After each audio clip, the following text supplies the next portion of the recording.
In 5, 4, 3, 2, 1. Today on Quality Time with Family Ties, we learn racism, schmacism, I need to get laid. And in 5, 4, 3, 2, 1. Hey everybody, welcome to the very first episode of Quality Time with Family Ties. I am one of your hosts, Scott Jones.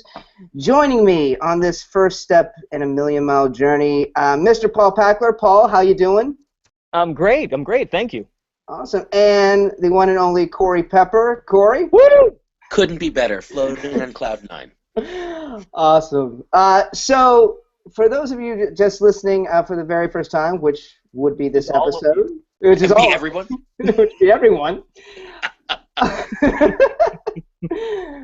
The premise of this podcast is we have decided we are going to watch all 7 seasons, 168 episodes of Family Ties, and review each one. See, we're already off and running. So, guys, Paul, you and I grew up on Family Ties. Yes. It is a show that meant a lot to us. Michael J. Fox is a hero to us, right? Absolutely. Yeah. And, Corey, you have a slightly different take on Family Ties. I do, because I sort of remember it as part of that whole Thursday night of NBC, and to me Right. it was a lesser show. It wasn't Cheers, which it was after it, and it wasn't Cosby, which was before it. Right. It was kind of this kind of middle. For me, it was snack time. I walk in and out of the room. I'd leave it on because it's NBC, for God's sakes, on Thursday nights. And back then, if you turned your TV off, it would do that thing where the dot stuck there, and you'd have to... Yeah. That's back then. Right. There's going to be a lot of back then. Yeah.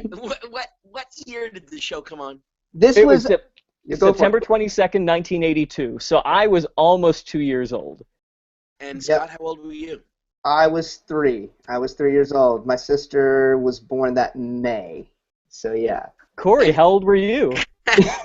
82, 92, I have to use my fingers, 2002, and about 26. Wow. I was just about to get married for the first time. Oh, see? Wow.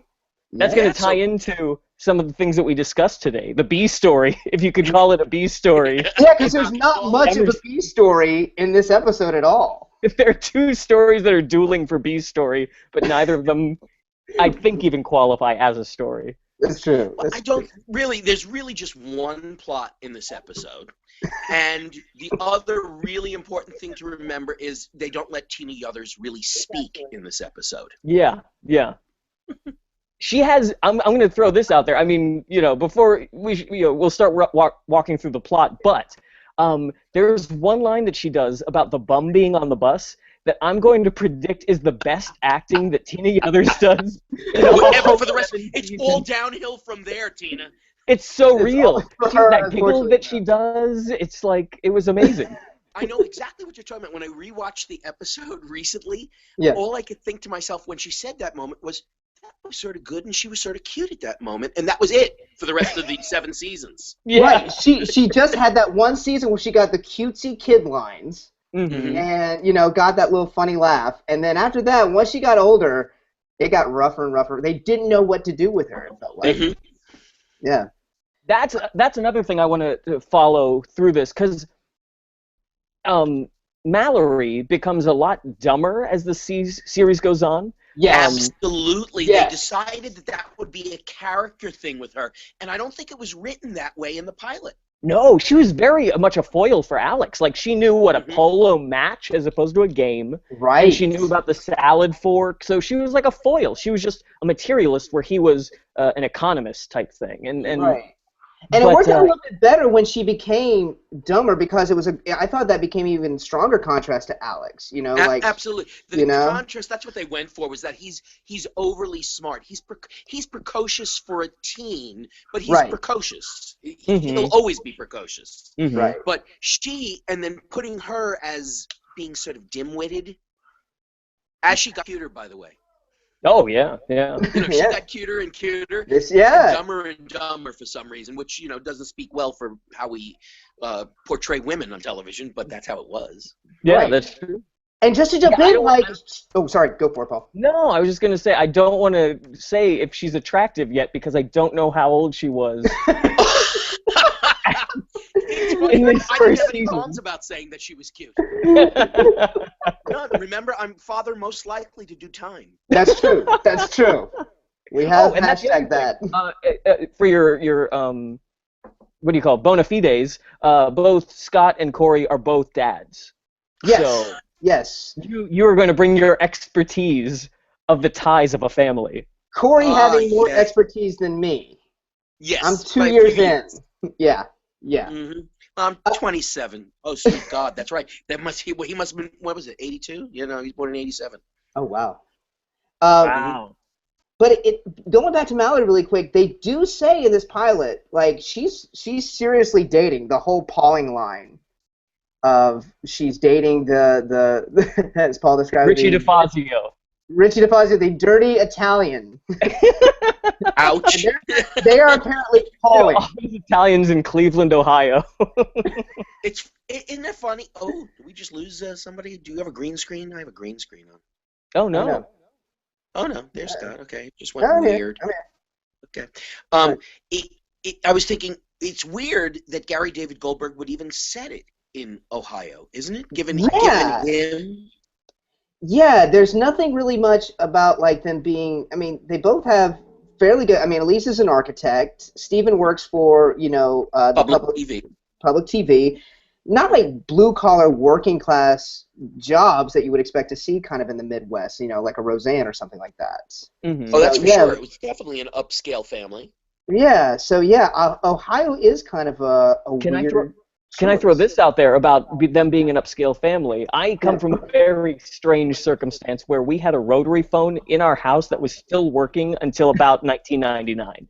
Wow. In 1982, they have push-button phones in all of the phones in their house. That's a pretty upscale thing, right? That is pretty upscale. Yeah. They just went with whatever was actually happening in 82 because most people just let the old rotary phone stick around. Right.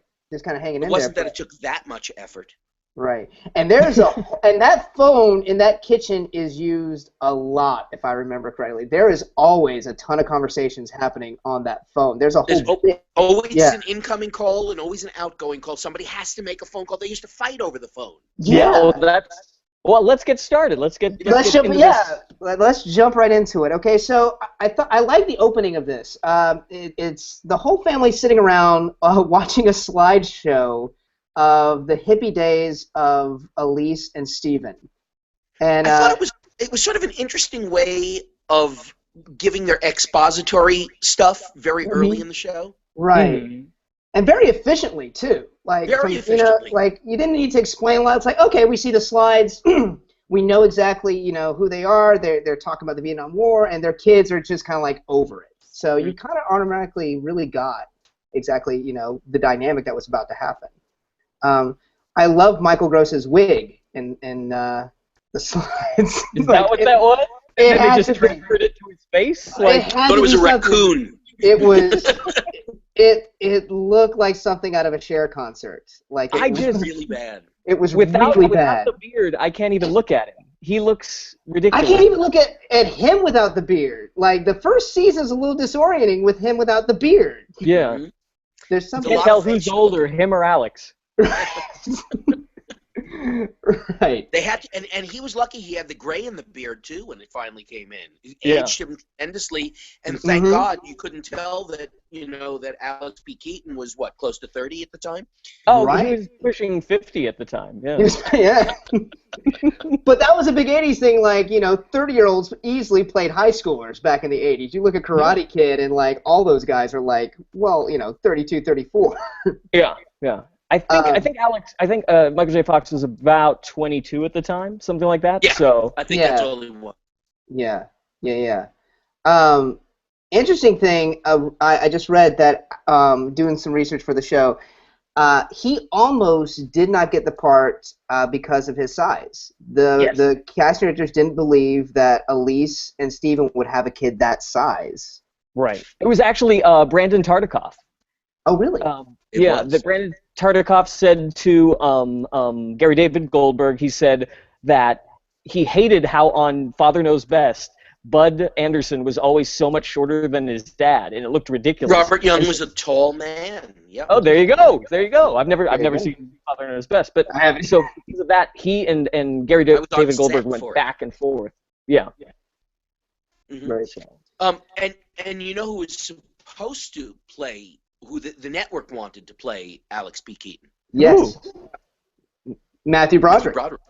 Mm-hmm. But his father got ill, and was that when James Broderick came down with cancer? Yes, his father got really, really ill. And, wow! Yeah, it went to Michael J. Fox, and Michael J. Fox came up with the P in Alex P. Keaton. Yes. He threw that in. I didn't know that.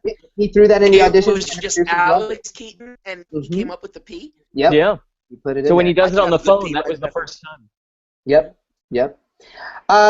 Okay, so it's a great intro to the show. Here's one thing I found really disorienting about it that made it feel a lot like watching a play was there's no musical transitions between scenes at all. Yeah. It is sort of jarring, and I guess it was sort of that's what they did at the time in the early 80s. Although I'm trying to think of stuff like Cosby and Cheers, they did have musical transitions. Did. Yeah, Cheers always had the little horns coming in between each one. You had outside exterior shots. Do you think it was something based on the more, what's his name, Norman Lear style of the late 70s, where it was something where they, to feel more real, to feel more like a Miller play. Right, shows like All in the Family did not have any kind of musical intros. It would just be scene out and then and smash cut to another scene.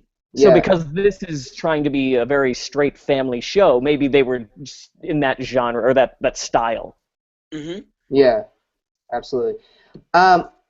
So let's get into the possible B plots, or if there is an A plot. Let's start with that. Someone explain this one to me. Which one there is? Yeah. There's B1 and B2. B1 is the Emersons. That Elise Keaton is somehow an independent architect. I don't know what that means. I don't know what she's an independent contractor. She doesn't work for a giant architectural firm. Right. She's an architect. Just catches catch can. She just is like, hey, you need something built? Like, she walks around the supermarket and she's like... I'll build it for you. Like, she's like, like a private realtor, I guess, in some ways, but... So she's building a house. She's designing a house for the Emersons, this this couple that we never see. They hate each other. These two, the husband and wife, so they want the house built so they'll never see each other. There are no doors to connect one side of the house to the other side of the house. It's the most ridiculous thing just moving out. Well, that's the thing. So I've been doing research. The divorce rate in about 1982 was as high as it got comparative to the being divorced rate. I feel like we're at a cusp. I feel like we're at a point where people still felt they had to get married. And they were still stay together. And stay together, exactly. So eventually people started being like, Trust me, married people don't have to stay together, okay?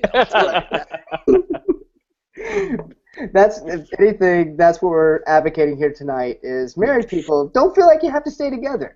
Or don't get married. Live in sin.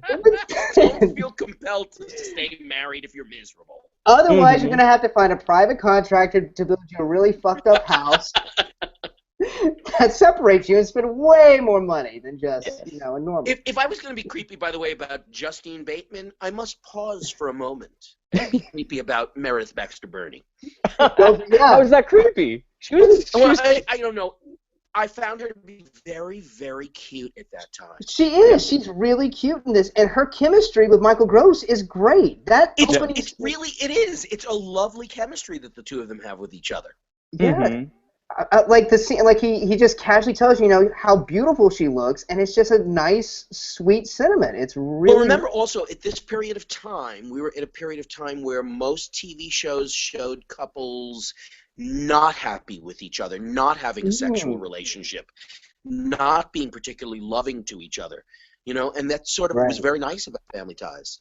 Yeah, it wasn't. They weren't snarky. Yeah, yeah. That's the only two. Those are the only two I can think of. And everything else. I'm sorry. Yeah, everything else felt very outside of. There wasn't a. It doesn't feel like there was a ton of like family sitcoms as much. It was kind of going more towards work, like your Cheers. What we would call a family of friends sitcom, where your friends become your family. Think Mary Tyler Moore Show, which was there was no family, but her family were the people that she worked with. The workplace comedies like Taxi that become families. Right, exactly. This was sort of an I'm trying to think. You know, they put it with Cosby in that Cosby Hour from 8 to 9. Right. So it was 2 family shows in a row. And then it was Cheers and The Revolving Door at 9:30, whatever they had that year. I can't believe you remember the That's amazing. That's amazing. Night Court was there for a good long time. I loved Night Court. Bull was my favorite. Yeah. After we do this, we're going to watch Night Court for however many seasons that is. I feel like that show falls off NBC pretty will love quick. us. Yeah. Okay, so Is Family Ties in syndication anywhere, do you know? Maybe once a week somewhere. Just Netflix. Yeah, just Netflix. So if you want to join us on this journey, guys, stream it on Netflix. Absolutely. Yep. We are. We are. Do you own the box set, Paul? I have most of the seasons, yeah. At a certain point, I was like to my mom, I was like, you don't have to get it for me for Christmas anymore. It's on Netflix now. All those DVD box sets that we bought for like years and years. Worthless now. They're all online. However, there might be some interesting trivia information, so I'm going to follow along as far as I can to see if I can give you more appealing information like what I've given you so far. You mean they have like commentary on it too? I think so, on a few episodes, yeah.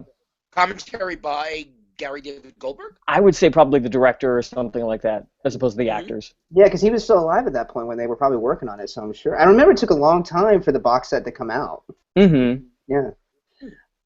So B storyline 1 is the Emersons, which really only serves about 3 or 4 jokes at best. There's not and really... it only involves Elise. She's Right. the only one from the family that really involves, which is really weird for a B, because a B story, a lot of times, you're sort of sweeping up the scraps of your regular characters, trying to give them something to do. Right. And it's sort of weird that it's like 4 or 5 jokes, and it only involves her. Yeah, they couldn't think of another way to get her into the episode because, as we're going to find out... It was so much about Michael Gross and Alex P. Keaton. Right, exactly. Which brings us to our second B storyline is Alex has a hot date. That's the A story. The other B story is Mallory being grossed out about every time her parents are sexually active or romantic together. Mm-hmm. And I have to say, I was doing some research today. Oh, no. And in 1982, the CDC... People didn't have sex. No, this is the thing. Well, close to what he's about to say. Okay. They changed the name from GRID, gay-related immunodeficiency, to AIDS. That happened in 1982. And so the idea of the 60s free love really died in the 80s with the onset of AIDS. And so you're seeing... And I'm not saying that they had any inkling of this happening, or it was still so in the underground of culture in America in 1982, but you had this thing happening where the young people are just not of the same world with regard to romantic love or sex in the way that their parents it really is obvious in this Mallory subplot B2. Yeah, that's an amazing change in you guys' lives and my life in terms of the world. You know, we think of gadgets as being but that's an amazing change. The advent of AIDS changed things. Yeah. Because when I was in college, if you didn't sleep with someone on the first date, it was kind of weird. That's crazy. Yeah, girls would ask me, is there something wrong with them if I had no interest in sleeping with them? And you can't really say I'm not really attracted to you, so you had to come up with some bullshit. Wow. You're like, I got shot in the war. It's a war wound. Yeah. It's an old war wound. Coming down with something. I use those.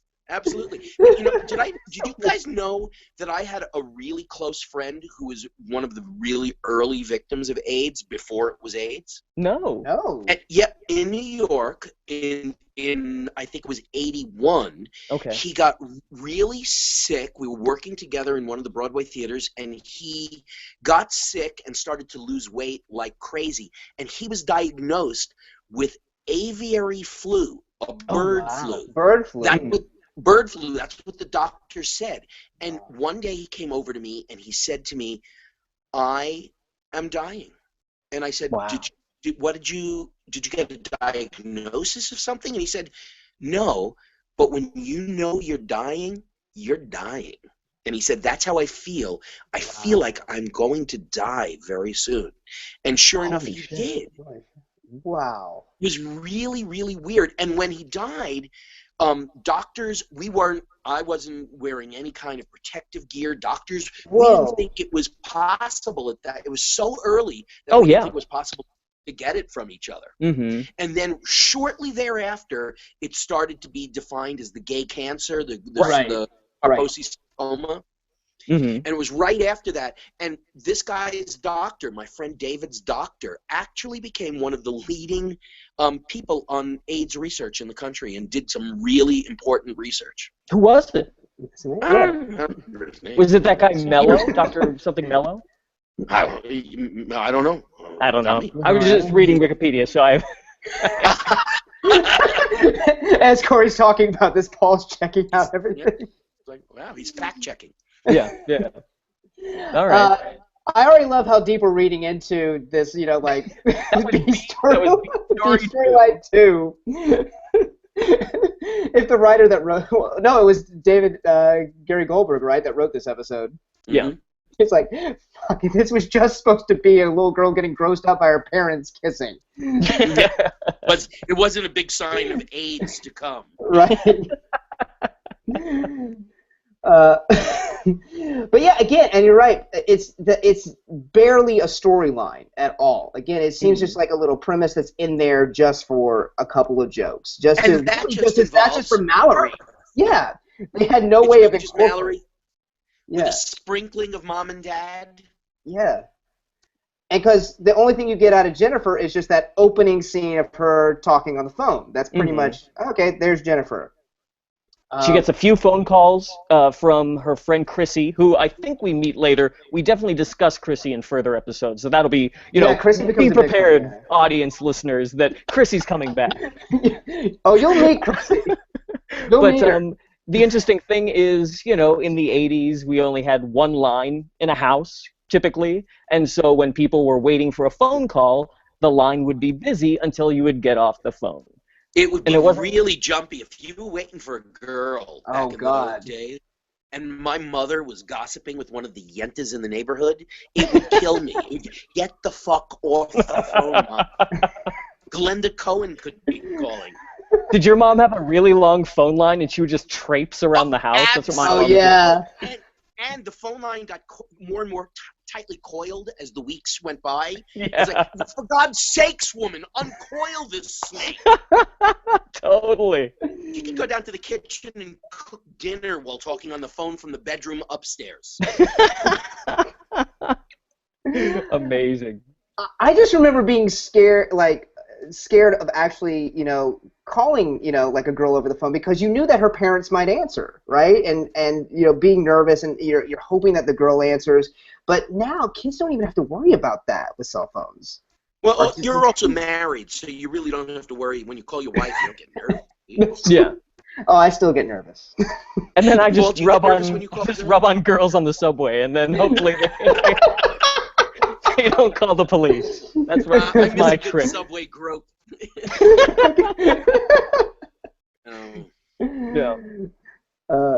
Well, guys, okay, so this brings us to our main storyline, which really kind of sets kind of the core. Whole series. Yeah, the whole series of what Family Ties is all about, which is this relationship between the liberal hippie dad and his conservative son.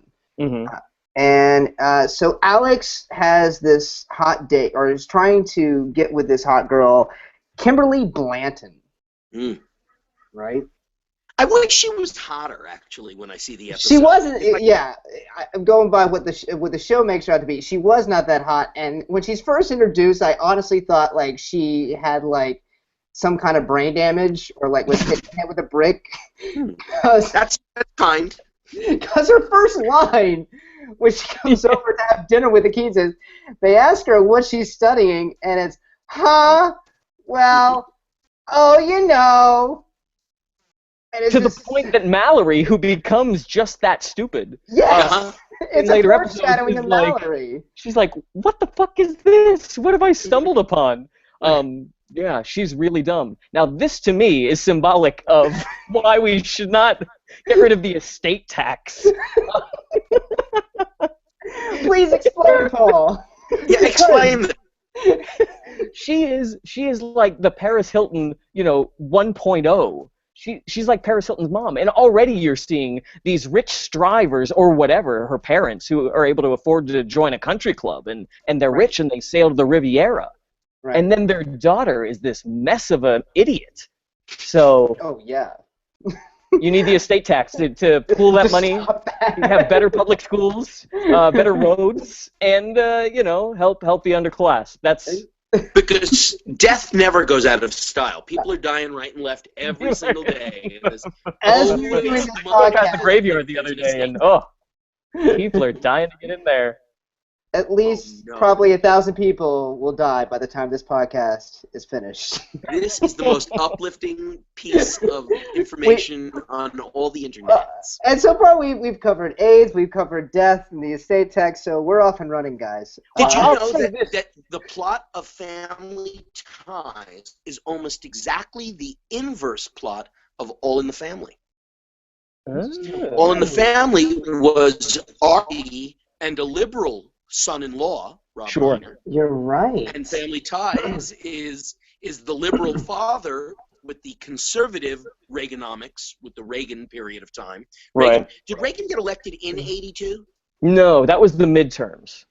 That was the midterm. So he was elected in '80. So we were already 2 years into the Reagan's first administration. Yeah. Right. So we were, if I may, we were in the middle of a recession. A recession that went from 81 to 82. In a month before this show premiered, Tip O'Neill, they did a big tax scheme where Reagan actually was forced to raise taxes because he was spending so much money. Even though he said. Exactly. Yeah. And so in the midterms, the House became even more Democratic, and the Senate stayed exactly where it was, which was Republican. It was like 54 to 46. Wow, right? You did your research for this, Paul. I know. Paul did more research on this than he did for his thesis in college. Yeah. More effort has gone into this podcast in the whole entire educational career. Of course, he couldn't major in Family Ties in college. That was the unfortunate. That would be his dream. Holy shit. I'm sure NYU has that class. Oh, absolutely. Writing about family ties. I'm sure that is a class at some college somewhere. Oh, it's got to be. James Franco teaches it, I'm sure. They have classes in everything nowadays. Yeah. I took a class in college of writing about The Simpsons. Wow. Yeah, it was great. Did anyone from The Simpsons teach it? No, just some PA student. Yeah, it was great. Easiest class I ever took. Oh, the easy class I ever took in college was called the History of Mathematics, and it sufficed for a math class. No. And there was no math. They tell you on the first day, don't even bring a calculator. You'll never need it. You'll never need to add. You'll never need it. It's a math class without math. It's made for people who are handicapped like me. That's perfect for anyone that has a theater major. Every theater major took it. The theater should take that. Mm-hmm. Go take that class. That'll be easy on you. That's perfect. So there's one thing, Corey, I want to ask you about this because Alex he talks to Kimberly Blanton on the phone, and she says she wants to come over to study, even though they really haven't talked that much. They've started the dialogue according to him. And he invites her over for dinner, which made it seem really weird. It's really weird, and I thought it was really weird when I just rewatched it. Was that a thing? Same thing. I would have felt really uncomfortable if it was me. Can you imagine having somebody who you're not dating but want to date come on don't over know anything and about eat dinner with your two little sisters and your mom and dad? Yeah, and it was her idea. Yeah. She called him, and she was like, "Hey, BT Dubs, I'm gonna come over to study, and can I eat dinner?" And it was a very formal dinner. They brought out the good chinaware. They're all sitting around. Mallory was dressed like a Mormon wife, you know. She's a sister wife. Jennifer is in some weird blue jumper dress that she got paid $1 to dress in. Right. Alex paid her $1 to dress up in this dress. It was a which by 82 standards is a pretty good deal. What's that, Corey? Got to IMDb this girl and find out if she's still around. Her name's Cindy Fisher. Oh wait, I remember Cindy Fisher. She was cute. On Days of Our Lives. I remember she was a very cute actress. Yeah. Mm-hmm. Well, you did already IMDb her, huh? You are bull pack. You're 1 6 ass. It's because we're married with kids. That's really what it is. So we have other things to do with our lives, and he has more time. This is why Paul's the official showrunner of this show. Because he can do all this grunt work that otherwise would not get done. Good. I like it. I love it. I love it. I don't have to do any thinking. Paul just presents all the facts to us, and we just bullshit about it. That's great. That's my whole life. This is my life's purpose. Right. But not just facts, Corey. He's finding symbolism in all of this, too. Oh, sure. Mm-hmm. It's like how I learned Salinger in college. Except it's freaking Family Ties. I'm sure if you mix up the letters, it probably spells the same thing. So, needless to say, it's an awkward dinner. One of the best physical bits, though, when Mallory before Kimberly comes over, she's like, you don't even know what the small fork means, and Alex is like, Mallory, of course I do. And he's like, it's a salad, right? And then when they're at dinner, she says something snarky, and then he just puts his hand up and does the fork, and there's no line for it. You can tell the stuff that came out during rehearsals, like when they were. It's like that's some good shit. And apparently when Alex is getting everybody ready, their picture-perfect household when she comes in, and he puts Jennifer's hand on her hip, that was also a Michael J. Fox ad-lib. Just to do that. So. Have you read Gary David Goldberg's book? No, I haven't. No. Not that I'm bragging about my research. Oh, well.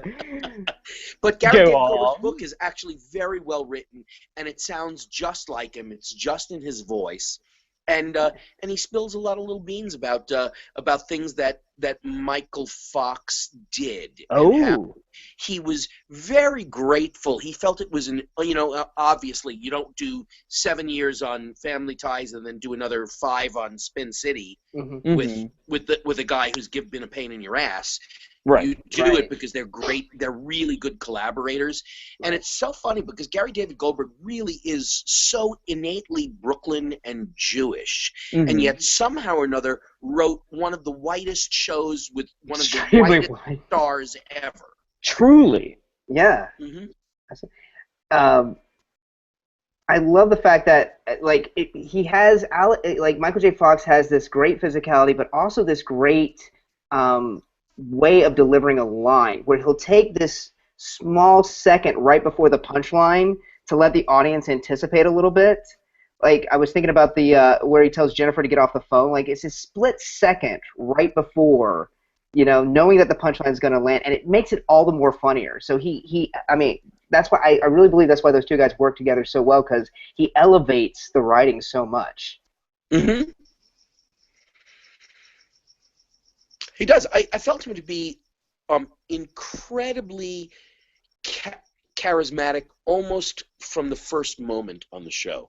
And it's strange how who was it that didn't want him? Was it NBC that didn't want him, or was it wasn't Brandon? Brandon finally gave in.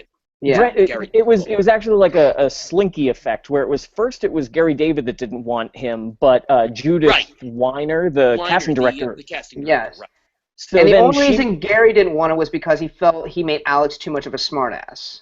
Well, right. he read it. That was at the first reading. He did a reading, and he thought he was too smart-assy, and no one would like him. He found him to be unlikable, and then really wanted nothing to do with him. But Judith Weiner was really persistent with keep on coming back with him. And when he couldn't find somebody, it's like calling Michael Fox. Yeah. And then the same thing happened with Tartikoff, where Tartikoff famously said at one point, "This is not a face who's going to be on a lunchbox." Right. And then Michael J. Fox in the later years made him a lunchbox to keep on his shelf. It was on like every Teen Beat magazine too. Yeah. You know, the thing of it is, Brandon Tartikoff is really one of the more fascinating people in TV history, because he was the dude who wouldn't look at ratings and would just go with his gut. He said, I'm going to put things on that I like. And that's why Cheers didn't get canceled right away. And that's why Family Ties was so successful. It was stuff that entertained him. And he said, I don't really care what the ratings are. I'm going to stick with it, and people will find it eventually. Yeah. Seinfeld, too, right? Wasn't he? Yeah. Sure. Yeah.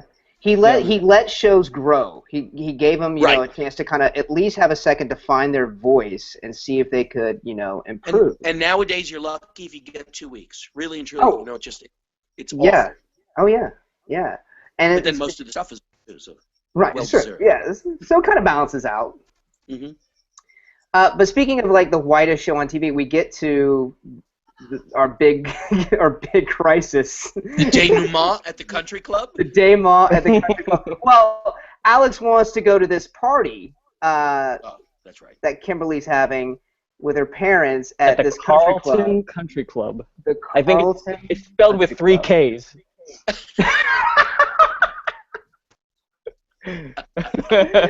Oh, if they only had an exterior shot of that country club with the sign on the front, the big gold gates with a KKK on it.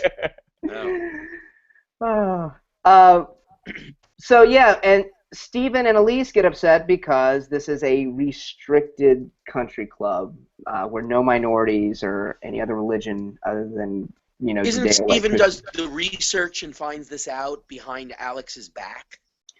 No, they kind of seem to know it right off the top. Like it almost felt like they had protested this place before. Ah, there's an interesting little hook. So they're familiar with their antics. Yeah, a little backstory. But Alex of course Alex goes anyway, and then so Stephen starts to get worried, and then there's this late night phone call he's trying to make to the country club. Which is like really late at night. Why are they still having dinner this late at night? It's like these exotic rich people eating like they're in Europe at 11:30, and we're still having our first course. Absolutely. And so Elise catches him, and to cover his excuse is he was calling their mechanic.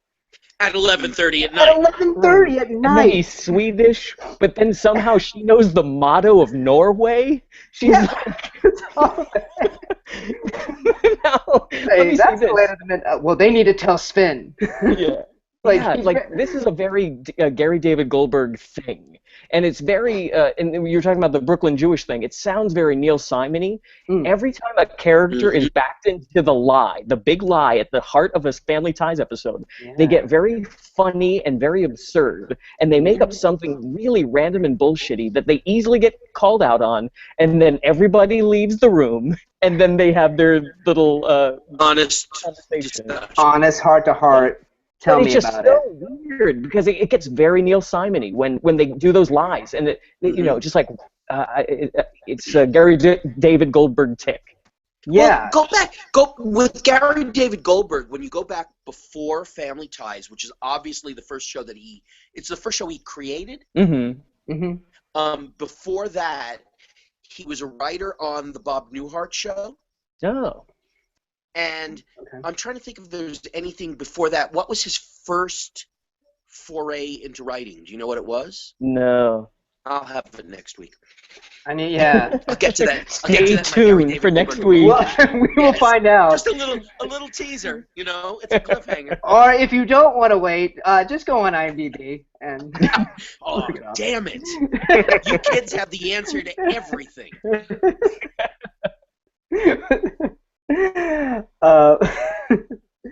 But yeah, and so yeah, it's just a very weird, odd lie that kind of pays off. It's a little funny, you know. Michael Gross really plays it. He does a really good job. When Steven's like flustered, he's really funny. Mm-hmm. And so he decides to go over to the country club and he kind of, I guess, try to stop Alex or just try to take him home. Like his plan. I mean, Alex had been there for a while. Like he let him go to the party. Yeah, oh, he spent the day at the polo match and then went to the party after at the club. Yeah. And so Alex has been out gallivanting all day. At this very racist country club. And so... and he's only 16 years old at the time? Is that what he is, 16? 17. 17, yeah. Yeah. And so now he wants to bring Alex home. Like, again, this late at night, like... Mm-hmm. And for a party at a country club, this was something that is in a lot of 80s stuff. All the country club parties that the teens go to, the teens are really excited about them, like this great party at the country club, but they all look so boring and adult, like nothing a teenager would ever have fun at. Yeah. Like, they always play a lot of like Muzak or some sort of like big band-ish. It's proper. No drugs and strippers, the things that teens really want. Exactly. Yeah, I mean it's the same thing in Karate Kid when Daniel goes and you know causes the ruckus at the country club there. Right. Caddyshack kind of has that a little bit, and like they get excited about the bunny hop, which is that was a big country club thing. You see, I think it's just a hashtag white people thing. I think it's just a hashtag very white people. I worked at a country club bat mitzvah a few months ago. You did? Really? I did a bat mitzvah at a country club, and the girl was obsessed with Whose Line Is It Anyway, and she just wanted to play games with her friends. Oh my God. So I just moderated games with her friends at a country club. But I'm at this country club, and I'm thinking to myself, is this the kind of country club that wants me here? But I figured it was a bat mitzvah, so at least I was amongst friends. Exactly. It would have been awesome. It was like a reverse country club where we wouldn't be allowed to go in. Really? You Gentiles, stay away. I have also worked a club in downtown Los Angeles that does not allow Jews. Wow. Really? And still does. And if you look at like their members, it's sort of like, oh no, they don't allow Jews. Really, there's a lot of very, very old white folks there. But and I felt really self-conscious because I knew somebody had said to me, I think it's called the Jonathan Club or something like that. Okay. Somebody that they don't accept Jews. That has to be like the poorest country club in Los Angeles. Exactly. What kind of country club Where's your business coming from? Everyone drives up to 2 hours from Orange County to go to the Jonathan Club. Oh, they'll come. They'll all come. They'll travel. If you build it, they will travel. But okay, so Steven goes to the country club. He kind of causes a scene. It not didn't really. Not really. Exactly. Yeah. Like he says he's calling. Like Michael J. Fox says he's calling a scene, but it's not really much of a scene. It's just him. Don't tell people. Show don't tell. Yeah. And then they go, and then, you know, it's the next day, and this is when the show kind of takes a really interesting turn. What I thought was going to happen, because I hadn't seen this since it aired, and just from seeing sitcoms today, my thinking was Alex is going to be at the country club, something really offensive is going to happen, and he's going to realize his dad was right and leave and forget Kimberly Blanton. That's not what happens. Steven is the one that feels bad for ruining Alex's night and that he crossed a line, that he should let his son make his own mistakes, which I personally kind of thought was interesting. I thought that was a unique sentiment that you really haven't seen or you don't see on sitcoms right now. But you think the father's going to pursue his 17-year-old son to apologize to him? I just don't see that nowadays. Yeah, you could be right. Wait, what do you mean, Corey? I don't know, just maybe because, I'm a douchebag, but I wouldn't go out of my way, I don't think, it's 11:30. We've gotten off the phone with the mechanic. We're driving to the country club. I'm going to apologize to Alex for not being very understanding to him, and I'm going to let him make his own mistakes. Well, he goes to the country club to drag him away. It's afterwards that he. Okay. So there is a change. Yeah. So he realizes goes to the country club intent upon. Mm-hmm. Right. He realizes, that I shouldn't have done that.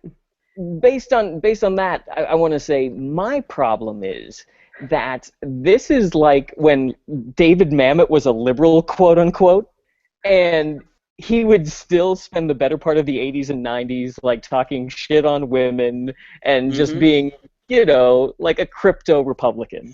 And in this situation, you have the father apologizing for embarrassing his son. That's fine. However, it's not a matter of, agree to disagree. This isn't an agree to disagree thing. By saying agree to disagree, it's saying that both sides have their own equal, respectful position, but being an asshole and siding with racism just because you want to get fucked has no... It's not a position. It's not really a position. It's not a position. It's not the same thing as saying, I don't want you to go to this place, even though I understand that you really like this girl. Racism is bad. And the fact that this show is putting them on equal footing, that these two arguments are somewhat synonymous, is to me the most problematic thing, and it starts the assholes in the 80s who just turn this country into the worst thing ever. From it's this all point this on, episode's fault. The fucking yuppies ruined us. So it all started right here with the pilot of Family Ties. Yes. The downfall of society. And it's trickled down to today. It's the only thing that trickled down. The economic collapse that we feel today is because to me, it's so weird that they would do that. That they would say that, of all the issues that they could have said, hey, we're going to, I'm going to go this way because I'm a young Republican and you're this way because you're an old hippie. It's just, it's so... It's not an issue to let that happen on. No. I hear you. I think the writing got muddled on that. I think what they wanted to show was a father letting his son make his own mistakes. Absolutely. But I agree with you, Paul. It's a weird hill to die on. Yeah, it probably was the wrong issue to let him make his own mistakes. Yeah. And there is kind of that line that kind of struck me as I just wanted to go to a party. Yeah. I don't want to change the world. Well, the Civil War is, 130 years over. Right. You think Dad does Dad ever actually say, does Stephen actually ever say an acknowledgement that Alex was doing this for a girl? Well, he does. That's the other dangerous thing that happens is that Stephen is like, he says he worked for Nixon. He's like, but Alex, it's about principles. And then he goes, oh, and he does like a turn away, and then he turns back and he goes, it's a weird realization. I worked for Nixon in 1960. There was this girl. She was a fascist, but she wore it well. That was a good line. I like that line. That to me is, even then, I mean, say what you will about Nixon, he wasn't explicitly being racist in 1960. This club is explicitly racist. Right. Do they have an actual sign that says no blacks allowed? That's how when it's first introduced, Stephen and Elise are like, Alex, that's a restricted club. That means there's no blacks, no Hispanics. No Jewish people, no Hispanics. Yeah. Like, they make it very clear. Does that only include blacks and Hispanics? Do they include the Jews and the gays? Yeah, Jews, just Jews. Oh, Jews. Yeah. No gay, because we don't mention gays. No. Not in the 80s, no. A love that dare not speak its name. Which at that club, there had to be some very closeted gay men. In those saunas? Absolutely. Have we not mentioned the fact that basically Teeny, are you guys still there? Yeah, you are. That basically Teeny Others doesn't speak during the episode. I mean, she has like 4 lines. If you were that child's mother and got cast in that pilot, now you'd be very excited. You're working with great people. Right. Not much of a role. Yeah, but I think that, like, yeah, you could say, I don't think she ever got much of a role, even as she got older. I know, but it's kind of weird, though, in a pilot, ignoring somebody you've hired as a regular. Yeah, absolutely. There's definitely some wonkiness in this pilot. Like, it doesn't have a good, clear, typical sitcom structure where you have a good, strong A line that has the moral, and then a funny B line. Because they could have written, like, an Elise, Mallory, Jennifer line, something going on with them. Instead, they picked the Emerson thing to deal with. Mm-hmm. And yet, I think the A plot is very well written, intelligent for 1982. I agree. A plot. It's a good A plot. Why do you like? Here's a question though. I mean, even on like say Full House, they really had like 2 plots in any episode. Oh yeah. And that was after Family Ties. That was in the 90s. It wasn't until Seinfeld that your top more than 2 show plots. would do more than 2 plots. So what we're watching in this Family Ties, is it problematic, or is it of the time that you would have it be so bare bones? Oh, I think it's of the time. I don't. Corey, what about Norman Lear stuff? I mean, the Norman Lear stuff, that usually had 2. They always had 2 plots, and you sort of need them to service your regulars. Right. I'm thinking back to All in the Family, and they almost always had 2 plots, but it definitely one plot. I gotta see. There's so many parallels to Norman Lear, from whose book, by the way, I also have sitting right next to my bed that I haven't read yet. But Norman Lear's book, with Norman Lear's. Wait, can we start a podcast for Corey's book club? If only I could get to reading all of them instead of reading silly baseball books, which is what I. Corey has Neil Simon's book on tape, memoirs. It's amazing. I do have Neil Simon's book, memoirs on tape. You remember that from our trip to Vegas? Absolutely. It's the only thing I remember from Vegas. Well, I know the reason why. That's the only thing you remember. Me and Michael J. Vegas. Fox in Bright Lights, Big City. That's exactly right. That's when you were living out that fantasy there, Paul. I remember that. Right. My fantasy of being brothers with the guy from 18 again. What's his name? Charlie something. Coming out too. Yeah. But let me say this about Jennifer. Okay. Yes. I really want to track where her character goes and meanders, like what qualities they give to her and then take away the next exactly. week. I think that's a good idea. Never reference again. Yeah. Here's my favorite from this episode. She says, like, after Steven comes back and he's all upset for being a jerk to Alex and he's waiting to apologize, she says, she's like, oh, I did something stupid. I hurt Alex's feelings, and I feel really. And she's like, did you have like a little attack where you couldn't control yourself and you say things you don't want to say? And he's like, yeah. And she's like, I get that all the time. I'm like, what? Psycho. She's a psychotic.